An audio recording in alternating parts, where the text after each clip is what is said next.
Ayan, binabati ko nga pala ang aking kapatid ng happy birthday na si Lover Girl. Love ka, sanang mag-iingat kung nasan ka mang ngayon. Ayan, more birthday to come. I love you. Ayan, hello po sa lahat. Magandang gabi, magandang umaga, magandang tanghali sa inyo. Ayan. Binabati ko nga pala dyan si utol kong Lover Girl. Napakaganda at napaka-sexy. Ayan, Lover Girl, happy birthday sa'yo. Sana umabot ka pa sa higit mong edad. Palagi kang masaya. Tsaka ngayong birthday mo, masaya ka. Tsaka glad best sa'yo.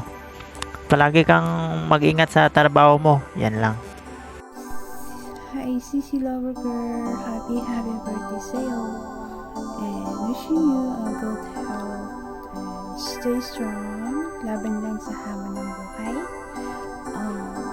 And stay so much.